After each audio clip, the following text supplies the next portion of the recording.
More or less, the several serve. Well, there'll be eight teams defending, and then we're looking for the attackers, the red team. So we talked to a guy down at the Secret Service who said he could put together a team for us, and he's a friend of the professors. But who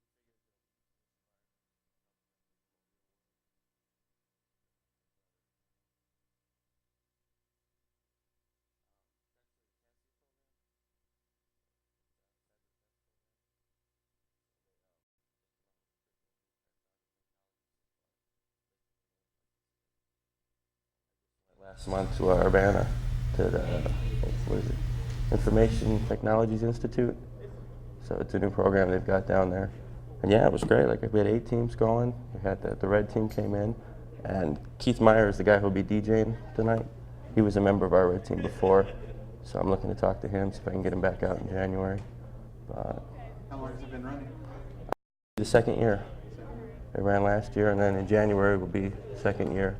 So it's at Lakeland Community College, Kirtland, Ohio. It's about maybe a half hour east of here. So, and like I said, we're going to get 8 different colleges from the Ohio area together, and then all the states are going to do it, and then they'll go to the regionals, which will go to San Antonio for the nationwide finals. So, and I'm just here looking for some recruits and some hands to help. So, to participate on one of the teams, you have to be enrolled in 6 credit hours, and you can't be employed as a security professional. So, but other than that, and it's open to just about anybody. So we've actually got a couple people from the security program, a couple from the forensics program that's supposed to be going on, and it's just a whole mix of talent going in there. We don't teach Solaris at our school, and we're looking for anybody with some Solaris skills. So if you want to enroll in college, just some independent studies or something, flexible schedule to bring you in. So, and if you're from another school in Ohio, you're not welcome. You know? So, anyone else have any questions? What was the event called? The Collegiate Cyber Defense Competition. Cyber Defense Competition. Is there a cost? I'm sorry? Cost? No. It's all through grants from the NSF and Lakeland. They got a few other people that are willing to donate. So, okay.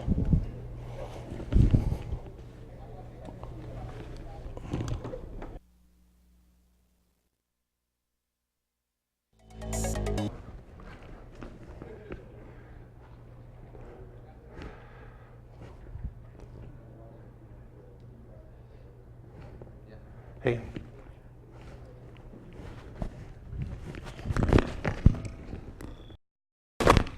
So you're supposed to go up to the front because you did a prompt deuce thing and sign a release form and all this other stuff. Up that way? Yeah. Sorry about that. So the question or thought of a speak is about. So is that Yeah. just social engineering so we can steal his laptop now? Yes. Yes, you could almost claim that would be actually kind of funny in a way. So social engineering, I guess everyone here probably knows the definition. Everyone has a different take on it.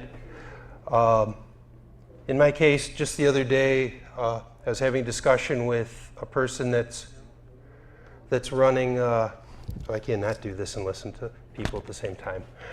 I work for a college, and she runs a lot of the programs about, I guess, high-tech academy type things you'd call it. And she was trying to room at this restaurant, and they were like, "Oh, we don't allow people to come in, so and reserve a room. We don't take reservations." I went, "Sure you do. Everybody takes reservations. It's a matter of how you present it." So I went over there, made an appointment, found out when the manager was working for the restaurant, and got an unofficial, "You can have this room." And it kind of shows that you can use social engineering for something good as opposed to something bad. So I thought this would be an interesting time because I'm thinking of writing memoirs and commentaries about it. Interesting time to share concepts and thoughts. Friends of mine have thought that social engineering is a lot like improvisation, a little bit like Toastmasters. Anyone here ever been to Toastmasters? Okay, well, basically you go up and during one part of the meeting, I'm not real good at this, I say a lot of ands, uhs, and thus, and waste time like that. but they'll give you a topic, and you have to come up with a 2-minute speech about this topic, not knowing maybe anything about it, but fill 2 minutes of airtime with that topic. And social engineering can, in my view, can be a lot like that. You walk into a situation, you have a plan, you know a lot about what you want to do, what your goals are, but you have no idea what somebody else is going to throw at you that you now have to come up with a response to. Or a challenge. I don't know if anyone saw the movie Serenity. Anyone here see it? The very beginning was a great scene. The guy walked in, the doctor, he's like there under the impression he's allowed to be there. Somebody else comes and says, well, I thought everything was great. Why are you questioning that I'm here? Or that why are you here since we have okay? In his response, instead of backing down or anything, another challenge. And I thought that was really an interesting concept. But if you're in a situation where you need to get somewhere, sometimes backing down is good, sometimes it isn't. I just thought that was an interesting example. Some other examples I had were with classes where I've logged teachers in every morning when I go to the class, and I got to be in the class. I thought that was kind of nice. Grade, letter grade. Why did you log them in? I logged him into the system. He didn't know what his user ID or password was and never really wanted to go get it. Yeah. So I logged him in as me. Probably not a good thing to have done, but, a student account is a student account. It's not real,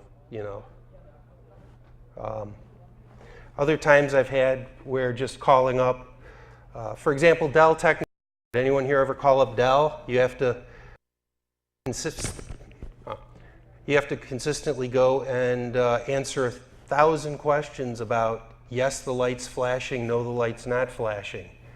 The power supply is dead, they don't want to believe you. At this point, I've gotten to the point where I tell them I've hooked up the power supply to 2 different power supply checkers, and they both say it's bad. I found that tends to work. If you say that you're certified and run down a list of a few of the, like A+, N+, and whatever else you want to add to the list, they tend to look, they tend to say okay, and they skip a lot of questions. It's a form of social engineering that's a positive one. Yeah? You know how Dell will send out technicians to repair computers? Yeah, You if tell they... them that anybody there is A+ certified, will overnight the parts, you can put them in yourself, ship them back, no problem. I've had that.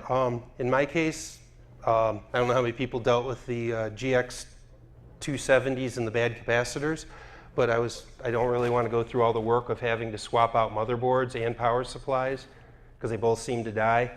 So when I had a lab of about 17 machines, I called them up and asked that they would come out and do it. So they sent me 1 power supply and 1 board and a tech. I called them back, and then they were going to send out 17, or no, at that point it was 16 power supplies and 16 motherboards for a week or so later. I called them back up, and they were only going to send me the power supplies. Then they changed it. Then the next day, all that arrived were the motherboards. It was a lot of fun. I hate Dell sometimes. But anybody have any examples of things they've done as social engineering that are interesting to share? Give ideas how you can use this for good, or how you can engineer being engineered? And this is supposed to be interactive. I make ideas for questions. You guys go, Oh, this is going to be a long 40 minutes, folks.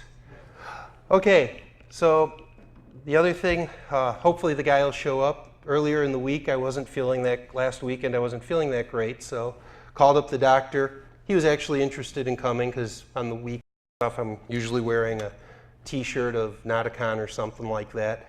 And I was one day, and he asked about it, so he said he was going to show up. This was like maybe a couple of months ago. Called him, what was it, Saturday or something?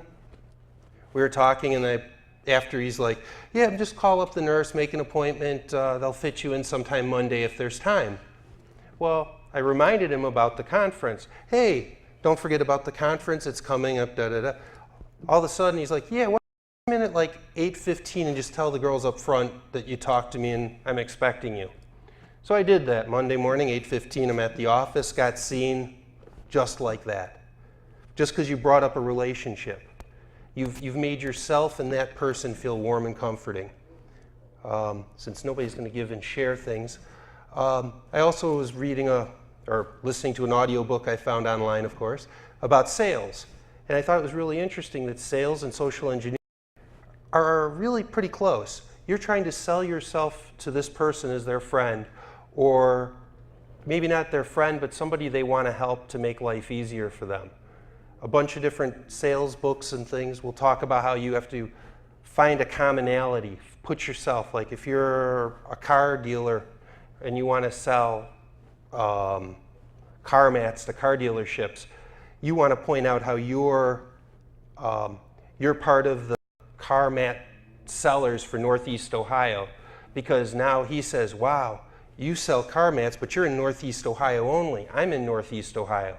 So you've made yourself part of the group and part of that person's inner circle because you match in title only, totally a non-related thing, but they've made the association that you're part of their group because they're in that. So naming yourself, and that's also pretty interesting. How it makes that bond in a relationship that's not normally there.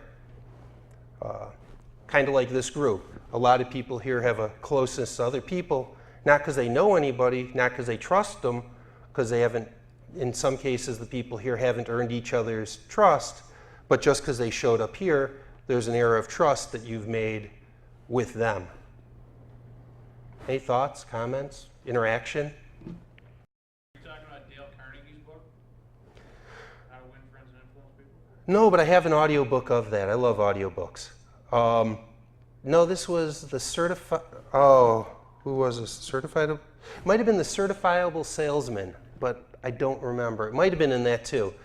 I had a job where I dealt with salesmen a lot, and they really stressed me out. So I started reading and learning as much as I could about the salesman mentality and philosophies just to survive. But they are interesting, though. But I do remember that book. Any other thoughts? Yeah? One example I ran into of a good salesman was in a tech equipment show where there was a guy walking. I was walking down the aisle. It's like one older salesman calls up to me, "Hey Jeff, how's things going on down where you're at?" It took me a few seconds after I talked to him for a second. I really didn't know him, and he read the name off my head. There you go. So I caught it. That is true. It's a name tag gives out a lot of information. So does the shirt you're wearing. Kind of almost, if in that case goes back to your online privacy, I guess you could link this too if you wanted to make people possibly come up with more commentary. But you look at a profile that you post somewhere on the web, and there's a lot of information that's on that profile. Just because you know a person's name, for example, a teacher of mine, I'm always taking classes, he asked what the W in his name meant. Well, I spent 3 hours searching for what this W means. I have no clue what the W means, but I know that he knows like a dozen people I know. I have no idea how we've never met because of all the people, the groups, all the circles we're in are very closely knit. I know going to school, everything just because he posted up all on his web pages. So if you see a person's name tag, you look it up on the net, you'll have a lot of information about them. As a person or a video that I saw the other day, this one guy did some really bad things and now is complaining because you type in his full name onto Google and what he did that was bad comes up first, and it's hurting him in the job market. That doesn't necessarily tie in 100% here. But it was still interesting. What do you think about politicians being the ultimate social engineers? They've got to convince everybody to vote for them. Humorously, I keep saying I'm going to put a web page up and have it say vote for Dave. And I figure that it would be the most humorous thing in the world. I've also thought that a reality TV show where we vote the next person that should be running for president but I do agree. It's That's the vote is. yeah, yeah. I mean, I find great humor in the fact that a politician can go up, say one thing this week, next week change their mind 100%, and for some reason we accept it. That just doesn't make a lot of sense, you know. People don't question anything. No, people don't question enough.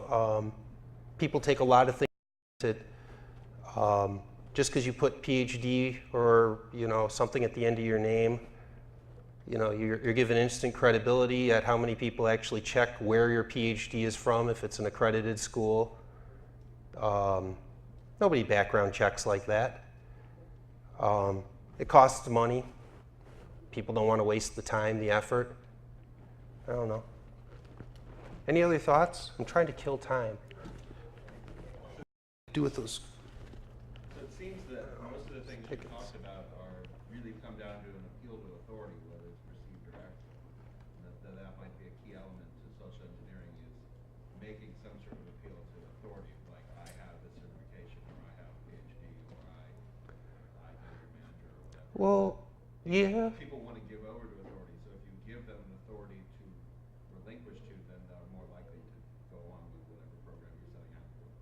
In reality, people are pack animals. Yeah, people are pack animals. We want to make people happy. We don't always want to be the leader or the follower, but we want to make other people happy. So, why am I up here to volunteer? I'm trying to make the con good, trying to make it interesting for people, trying to make people happy, educate. Other people, when you ask a person for help and you're sincere, they want to help you, so they try to. They actually said that in one of the little books.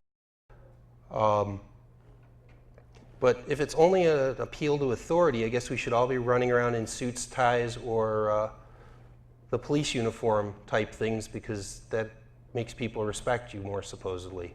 The dark blue is supposed to bring authority or something. Like the character on Law and Order always says, "Oh, we're authorized." Yeah, probably. Without being just say it. We're authorized. It's fine. Yeah. Like I did that once in. We don't need no badges. Exactly. I did that once in Italy. I was for a school project. There was this museum that has outside of Rome that has plaster casts of like all the famous statues of Roman antiquities from all over the Mediterranean. But sort of in typical Italian fashion, 80% of it was closed for repairs, so you could really only get like 2 rooms. And we were supposed to do the school report, and so we really just kept asking different people until we found a maintenance. And every time they would say, "No, it's closed." We said, "We have to go there for school." Until we found a maintenance man. We said, "We have to go there for school," and he was like, "Oh, okay." And he just took us back there, and it was all. And then anytime anybody came through, they said, "What are you doing here?" And they said, "Oh, it's fine." And they were like, "Oh, okay." And granted, that was Italy. But, Here it would work too. Yeah. If you have a I yeah, have to you agree with he says. A lot of times you can't just walk into a place and if you act like you have an air of authority, they won't even question you. So I think, what do you have any comment on Mitnick's book? Have you read any? I've read part of it. Every time I start reading it, something else I need to work on or read or do something with comes up. So, priority. I was on a press team for a basketball game, and they didn't give you any kind of name tags or anything. And all the time, people would go to stop you, from getting behind lines and stuff. And they'd go to stop you, and you get ready to talk and keep walking, and they just like that. I had a guy who Not the same thing. I knew a guy that there was a salesman too. It's interesting. He used to be an engineer and turned into a salesman. Scary thought. But he would always, when he wanted to get from point A to point B and not be interrupted by people, he would get a wrench or a tool of some sort, put a phone up to his ear, nobody'd be on it, he'd hold the wrench and walk wherever it was. If somebody tried to stop him, he'd just hold up the wrench and act like he was on a mission for whoever was on the phone, and that would be more important, obviously. He would just keep walking. I started doing it. It worked. Usually I was on the phone, but the couple of times that I wasn't, it got me through, and I was like, wow, pretty sad. Yeah. So what level 2, what if they do stop you, or you say unauthorized and they say by who? And how do you react to that? Each situation's different. That's why I was saying I'm planning actually when I get time to take a class on improvisation, just because a lot of it's wit, to give an answer, how would you, yeah, how good a bullshitter are you? Would you be willing to say to the guy, you know, you're in a room you're not supposed to be, but what's the situation?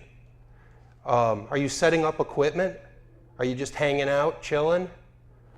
The easiest way I've found is to know your target.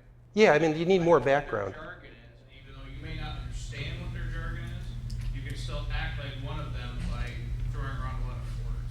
Or To a Verizon ILEC, and all of a sudden they're like, blah, blah, blah, well, I've got to get into this room, or I've got to get into that room, a level 2 tech. And you just kind of, you know, convince the security guard at the front, even though you don't have a badge, you just walk in the front door. hi, I have a work order, I'm supposed to fix this computer. Where the heck is, or even go up to the guy. You know, a person walks into a room and you're not supposed to be there, walking up to somebody saying, oh good, somebody's here to help. You know, hi, can you help me find this room, this spot? I am lost and I'm supposed to do this. Yeah, empathy, going back to that. I was at places doing rallies and things in my youth, and we were there, and we had like 50 people that had shown up, and we were going to basically have a protest type thing, and we found out that we won before we had won. Yet all these people were there, so you know, we got stopped. I was sitting there talking to the administrator of this place when we were outside, and a police officer that was there, and all that. And I went, you know what? I don't have a good answer to you of, you know, who has a permit that we needed. So I walked over to the 3 other guys that were with us that were the administrators and said, hi, you guys. I'm being asked currently for the paperwork, and I know we don't have any, but I'm going to be over here for a few minutes while I come up with another good line before I go back over there so they feel like I've been talking to you. I went back and said, you know what? They screwed up. All the other people that were supposed to be doing that part of the work didn't get the paperwork filed, didn't check with the people they were supposed to. We were here and just going to have a party outside in celebration of whatever it was, and they didn't want to turn us away because they saw that we were, you know, they felt we were going to do something good for them. And they didn't know about the other parts, so they just let us do it. Just because it looked like empathy again, yeah.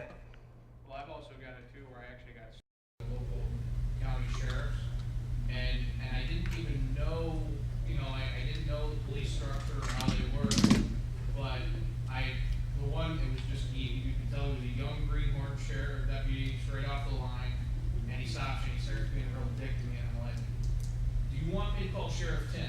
It's 2 o'clock in the morning. Do you want me to call Sheriff Tim? I have back his personal home phone number. Do you want a job tomorrow? And he's like, oh, you know Sheriff Tim? Yeah, I know Sheriff Tim. You know, and it was this guy's name that was plastered all over political ads 3 months earlier.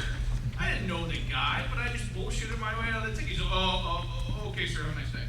And he handed me back my stuff and let me go. There you go. So, you know, sometimes you gotta act like a dick or act like you got more authority than you know. To me, that young kid, he probably just got his job. He didn't want to lose his job right away. And I knew the sheriff, you know. He was just a totally brand new deputy. Yeah, I thought that was a little funny. But in the same situation, that probably wouldn't have worked with somebody who'd been on the force for 20 years and looked like he was on the force for 20 years. So like you said, it's knowing your situation and knowing the environment in which you're playing in. Also, I think if you don't have the fear of losing, because you know that, you know, the worst that's going to happen to you in some cases, you're going to get what you deserved or were going to normally get. So throwing caution to the wind a little bit in whichever way you decide to play it helps. You know, any other thoughts? Come on, somebody who hasn't said something or shared some experience of interest.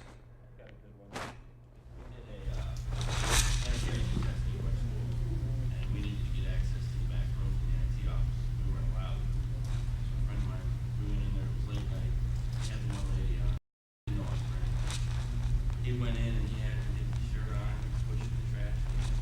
He went up to the door and forgot his keys, so he came across the 2-way. There was a classroom over on the other 2-way and threw his ass. And at the end of which he said, "Don't worry about it." Or let us right in. Wow. Yeah, cleaning people is the weakest link in the security chain. I've done that. I actually got fired from a place, and they wouldn't give me my shit back, and they told me to come back Monday morning. I said, fuck that. And I went back. I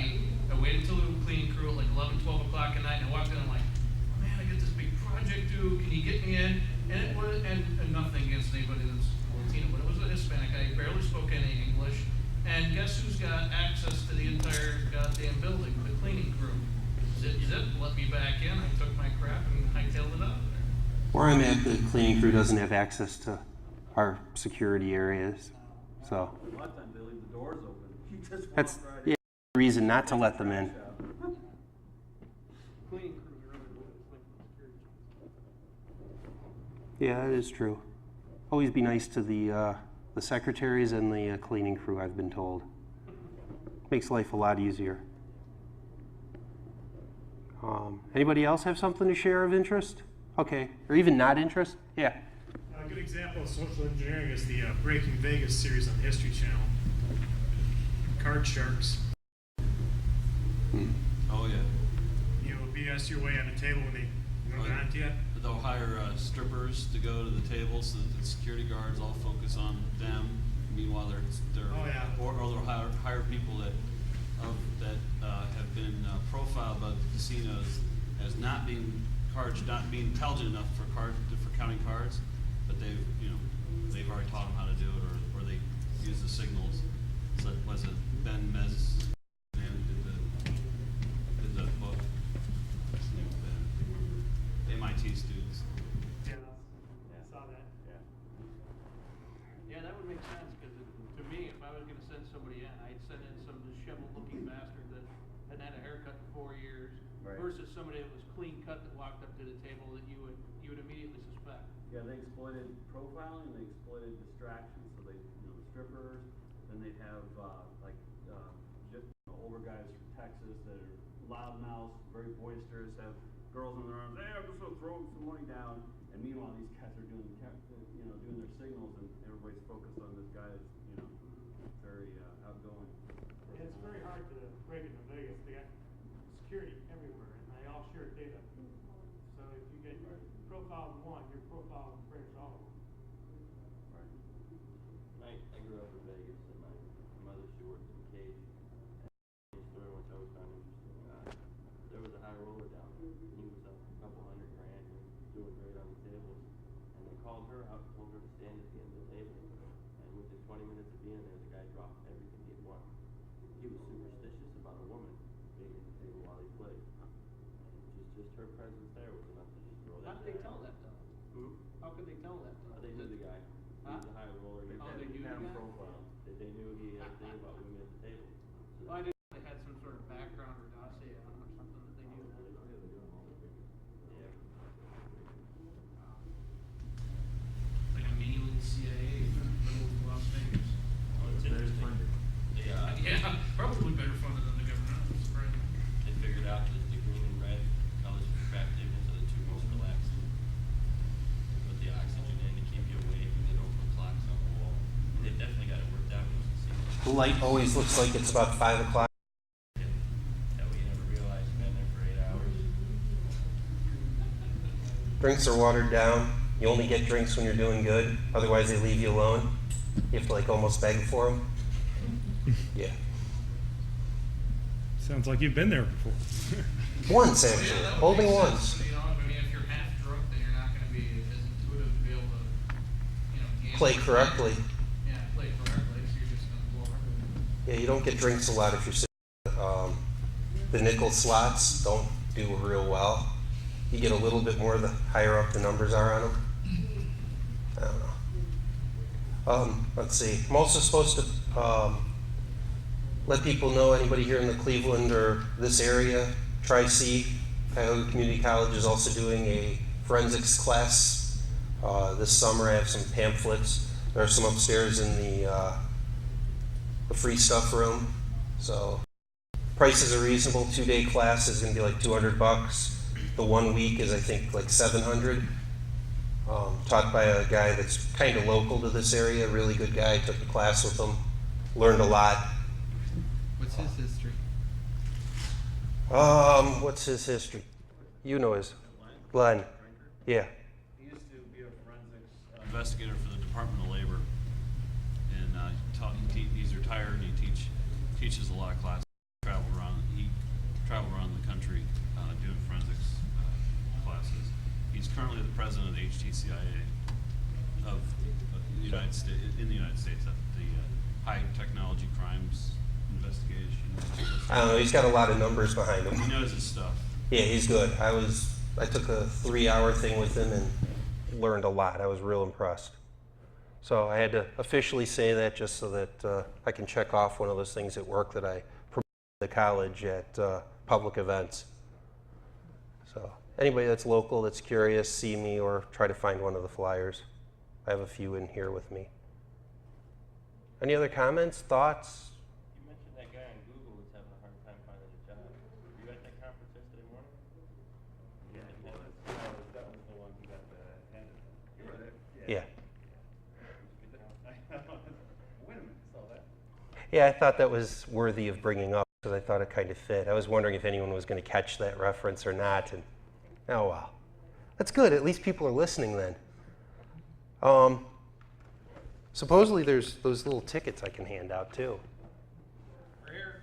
Yeah, I just got to find them. I don't know. Did I leave them up there? Or, oh, he has. Oh, there should be some over there. I thought I did, but there should be some interesting thoughts that people have. How about some good movies on social engineering? I just saw Catch Me If You Can with that Frank Abagnale. And at first, I originally wasn't going to see it because I didn't. That was the airplane guy, right? Yeah. Doing the airplane? That was a good movie. That was really good for social engineering. The other one I thought was real interesting is Bruce Willis and Jackal? I think it was. Oh, that was old. Yeah, it's not really a movie. I was just wondering, anybody else had any movies? Fletch? Yeah. What's that? Fletch, Chevy Chase. Yeah, that's right. That's old. Just charges to the Underhills. Oh, let's see. You ask questions. Who else asks questions? Wasn't there some sort of more engineering? Come on, man, give it 2 more. There you go. I guess that's a good answer. Who else asked? You did. Me. Oh, yeah. You know. Tell us what to say. There you go. Sushi. Yeah, go ahead. Yeah, that's it. One thing that works well for us is when we bought our plastic car. So we walked in and we played the little game. And I'm not the sales guy, I always go to the guy, right? She's walking. Comes time to actually twice once we figure things out. So for test drive, he said, what are you thinking of a number? She says, are you thinking of a number? He said, no, I'm not thinking of a number. She is. Completely threw him off his game. And, it worked out to our benefit because after that he never got back on the split.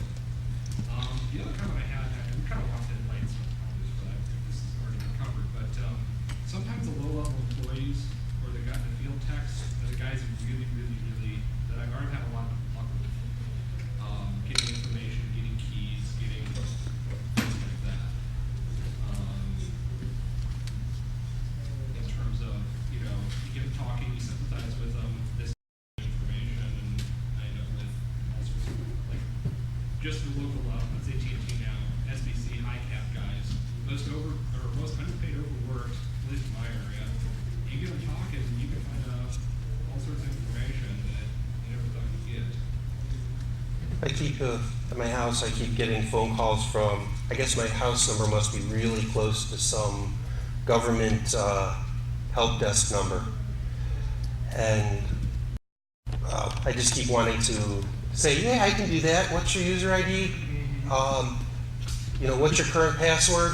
And then, okay, don't forget, change it at the end of today. And if I could ever figure out exactly where they work, I'd have a password that probably works for the rest of the day. The trick to that is... Why don't you do this? You can do that. That's easy to say. Well, what division are you in? Yeah. Well, what street address is that? I get answering you're machine. in that division. Yeah. Okay, hold on a minute. Let me go I ahead. haven't been the one that's answered the phone and been lucky enough to You just gotta actually be do able to that. bullshit. I mean, you can get anything out of anybody. That is true. I would, if I answered the phone and that was when that happened, I would be so happy because I would probably do it just for the fun of it. But, not usually lucky enough to get the phone. But, yeah, if you do add the comment, I noticed where I work, I don't know about you guys, but people want to seem to give me their password. They have, signs right above their desk saying, don't give out passwords. And they'll be like, here, you want my password so you can log in? And I find that to be terrible, but you could always as long as you tell a person, don't forget to change it when I'm done, you know, chances are A, they won't, but you'd still have a valid password till the end of the day, even if you did that over the phone, which is kind of scary and sad just because of human nature. But. I was actually shocked at how many people wrote their username and password on sticky notes and put it on the monitor, put stuff underneath the keyboard, Or the mouse pad. mouse pad. It's just amazing, you know. It's kind of sad, yes it is. Because they're cattle, that's why. They don't understand. Sheep, yeah, cattle, sheep, whatever, however you want to term it. So, yeah. Well, I've worked in the IT industry and doing system administration, mostly is what I do.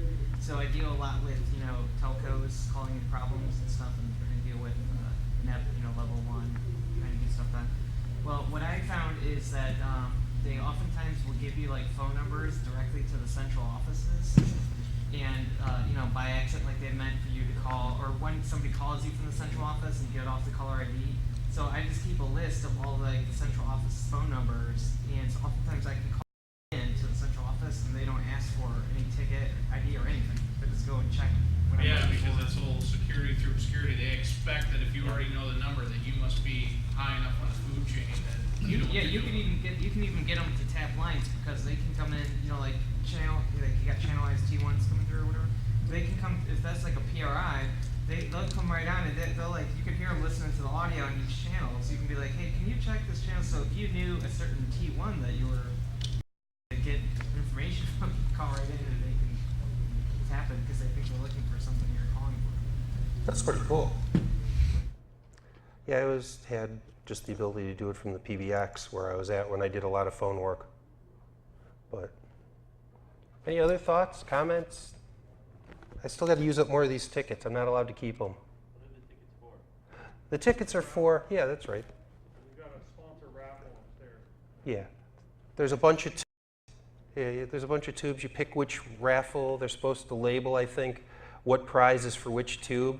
So if there's a prize that you want, you would put your ticket in that particular tube for that prize. So if there's something cool, you have a chance of winning what you want, not a random thing. So if you want the... You know what ticket? It just sounds like a glorified Chinese auction. Yes. I think they're supposed to, yeah, you put one side. I would imagine that the keep this coupon is the one that you keep. I could be wrong. This may be done in reverse, but, you know. Yeah, it doesn't say who should keep it. That is true. Same numbers on both of them? I'm guessing it doesn't actually matter. Unless you fill out your information on the back of the one labeled ticket. Yeah, that's for the same people who must eat the silica packets on the bottom of the medicine. Do not eat this packet. You know some dumbass had to eat the fucking packet. What Kramer did. Who was it? There was a... Penn and Teller had a book of bad practical jokes, and they had one of those unopenable packets, and they got sued because somebody, I guess, took a pair of scissors or something, cut it open, and ate it. I remember that.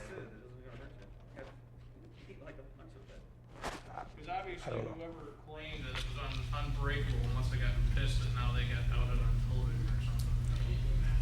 Yeah. Well, hey, what about those combs? You can break the unbreakable ones. But Speaking of which, who here knows anything about the DuraBook? It's a cheaper version of Tough Book. It runs about $1,500. Anybody The see military those? uses them, don't they? No, they use the Tough Books from Panasonic. Tough Books. The Micro Center over Mayfield Heights here, they've got a DuraBook. It's the same magnesium case. The specs are similar, but it's about $1,000 less than the Tough Book. Don't even get anything on those. Is it mil spec? Is it mil spec? I'm not sure. I don't assume so. talk with Amish One. He loves the Tough Books. He's doing the Intro to Photography. Or the The gentleman I'm doing is myself, not me. No. I thought that was. Amish and myself. Oh, they're both doing it. Oh, They okay. both have You're right. He does. Myself does have one, doesn't he? Yeah. Because it's that real tiny little screen. Yeah. So. Well, I have to get rid of these. So, sir, who's leaving, would you like one of these since you did actually provide stuff and commentary? Turn down free crap. Get up there. Yeah, how can you turn down a chance at free stuff? And actually, I did see some of the prizes. They look pretty good this year. A lot of... There's not an RFID. You said one or more than one? Because technically there are two pieces of paper, and how would we know which one you're going to keep? Well, that's why I said one. Okay, come on. 3 different people who haven't talked yet. Say something. Something does count. That's pretty pathetic if you're going to use that as a claim. Do we have to give out all of these, or are we allowed to keep some? Okay, I'll give that. Can you add... The guy in the orange shirt? The red face? Yeah, he looks like he needs a comment. I need a comment. Yeah, come on, step up to the plate, son. Did you get one? I got one. Okay. Yeah. I have a good story, but give me the ticket first. That would be a social engineering type of attack that we're not allowed to do or be receptible to. I have a good story. It just happened. Okay. I just told you that I had a good story. Give me a ticket, and it didn't work. You're right. So, do you have another good story? It's good enough for me. Too easy. Yeah, only when it doesn't count. But he'll give me a good one when I give him the ticket. I'm counting on that. Did I just rip this the wrong way? No. I have a new story now. It worked. That's funny. Anybody else? Yes. Years when, of course, my primary current was alcohol. On multiple occasions, I would walk into stores and buy booze in one sort or another and get through, even though I was very obviously underage. In one case, a woman carded me. I gave her my license. She looked at it, gave it back, and handed it over. Just couldn't do date math, I guess, but she just, the act of doing it was enough to convince her. Wow. I noticed that people are too lazy to do the math, and if you have the license, even if it's a fake one, and they don't look at it real quick, they'll think that, oh, you must be old enough, you have a license. It was annoying. The very same day, I then went to smuggle my booze into the theater, and they wouldn't let me in because they thought I was underage. Well, thank you guys. I guess you're out 6 minutes early. Yay! Yay! I gave him credit for the hi. He spoke up first. Seemed fair. Anybody else want to just donate information or commentary without the need for something? We need Mitnick here next year. He costs a lot of money right now. I think anybody know how much he's asking? He's Too throwing much. himself out now. He's overpriced.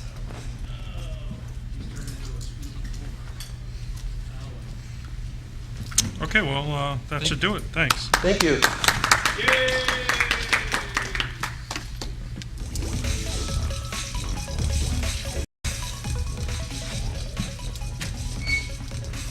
Hey, we're just about out of time here on the Raver's Edge. We hope you've been digging the music today. I know we've been having a good time listening to it. We've been listening to No, you did 43 minutes of film. Great. This guy, Awesome. This guy, wow. That's a lot of work, actually. Keyboard, awesome controls. Good. Hooked up to his laptop running through the Ableton Live stuff. So this is all live breaks here on the Raver's Edge. Real special stuff, real